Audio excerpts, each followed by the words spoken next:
In this lecture, I would like to tell you about first-order linear differential equation. They are linear because the power of any derivative of y are equal 1. For simplifying of writing, I will not show that the function are related of x. For example, p, q and y I will write as a p, q and y without mentioning of x, but I will always remember about it. And also y prime and dy of dx is the same thing. So to solve this equation, we need to introduce integration factor. Y is a function of x. So what this integration factor is? How this integration factor should look like? Let's calculate it. So first of all, let's multiply left and right part of the equation by I. This will not change the equation itself, but we can write I times y prime plus py is equal yq.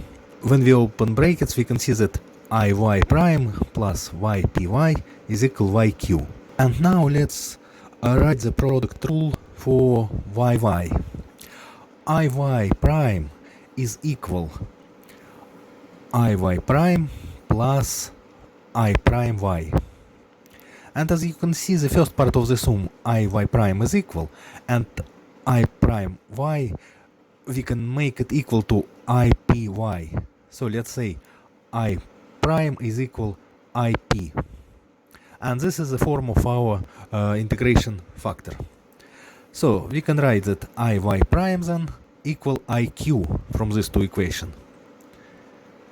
And therefore these two equations are absolutely enough to find out integration factor and find out y. So I prime is equal ip, and let's solve it. Di over I is equal p dx. And then we can write integration sign and integrate it. So it will be logarithm from module y is equal integral p dx plus c. And let's make exponent from left and right part, and then we can write the module I is equal e in power integral p over dx plus c.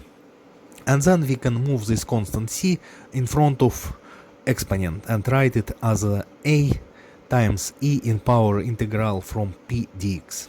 So because on left and right part we write I or I prime, then we can arbitrarily say that the constant a is equal 1. So as for now we know the integration factor. So let's write it again. I is equal e in power integral from p times dx. That's it. Now let's apply this integration factor to our general equation. Iy prime is equal iq. Let's rewrite it. D over dx from iy is equal iq. And now let's integrate it.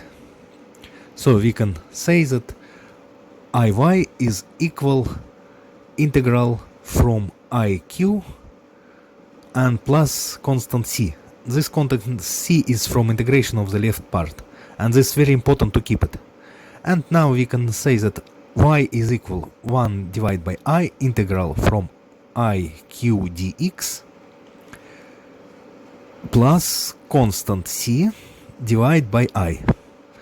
So that's why it's very important to keep this constant. And now this is our final equation.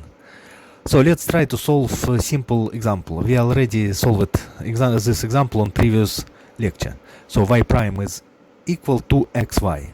So p is equal minus 2x and q is equal 0.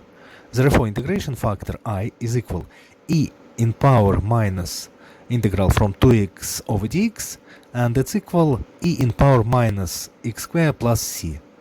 And it's equal a times e in power minus x squared. And again we say a is equal 1 with consideration as before. So and y is equal, just remember that q is equal 0, and it's equal just constant divided by e in power minus x squared. And it's equal c times e in power x squared. And let's solve the same equation by separate variables, like we do before in previous lectures. So we can write that dy over y is equal to x dx and put integration sign, integrate it and say that logarithm from module y is equal x square plus constant. Now put exponent in the power of left and right side of this equation. And write that y is equal a in power ex square. And as you can see, the results are absolutely the same between first and second technique of solving the equation. Therefore, when the q is equal 0, you can use any of these techniques. But what I would like to say is that never apply this formula, because it's very easy to make a mistake. So always do this calculation and derive this formula for your particular case. That's it. So if you like this lecture, please subscribe to our channel and wait for new interesting lectures about math and Python. Thank you. Bye.